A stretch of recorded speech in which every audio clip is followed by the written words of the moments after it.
স্মৃতির পাতা উল্টালে মনে হয় এই তো সেদিনের কথা। তখন আমাদের হাতে কোনো দামি স্মার্টফোন ছিল না, কিন্তু পকেটে ছিল এক আকাশ সমান আনন্দ। ঘড়ির কাঁটায় বিকেল 5টা বাজলেই শুরু হতো আসল মিশন। পাড়ার বন্ধুদের সাথে ছাদ, বারান্দা কিংবা উঠানের এক কোনায় মাদুর পেতে বসার সেই সোনালী দিনগুলো। আর আমাদের সেই আড্ডার মধ্যমণি ছিল এক গামলা মুড়ি। গামলা বলে ভুল হবে, একটা বড় গামলার মুড়ি। সবচেয়ে মজার পর্বটা ছিল উপকরণ জোগাড় করা। কারো ঘর থেকে আসতো মচমচে মুড়ি, কেউ লুকিয়ে মায়ের আলমারি থেকে নিয়ে আসতো চানাচুরের প্যাকেট। আর আসল টুইস্ট ছিল মায়ের চোখ ফাঁকি দিয়ে রান্নাঘর থেকে আচারের বয়ম চুরি করে নিয়ে আসা। সেই টক ঝাল আমের আচার চুরি করার মাঝে যে রোমাঞ্চ ছিল, তা আজকের বাচ্চারা কিন্তু বুঝবেই না।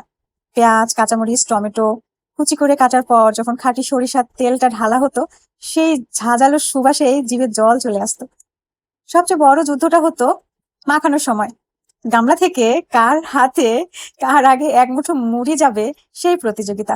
কোনো চামচের বালাই ছিল না, হাত দিয়েই মেখে খবরের কাগজের ঠোঙায় করে যখন সবাই একসাথে মুখ আমার খেতাম, উফ, দারুণ স্বাদ। প্রতিটা কামড়ের সাথে চলতো বন্ধুদের সাথে খুনসুটি, একে অপরের লেগ পুলিং করা, হা হা হি হি চিৎকার, কার নাক দিয়ে ঝালের পানি বের হচ্ছে তা নিয়ে চলতো হাসাহাসি।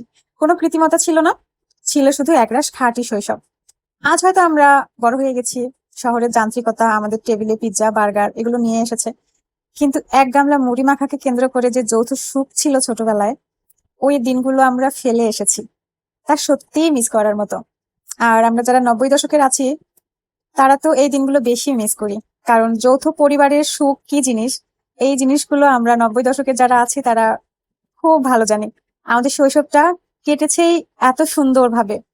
আবার এই যে মুড়ি মাখা, এই মুড়ি মাখাকে কেন্দ্র করে সব কাজিনরা যখন আমরা বিকেলে আড্ডা দিতাম বা সন্ধ্যা পরে আড্ডা দিতাম, সেটাও কিন্তু একটা সোনালী সময় ছিল।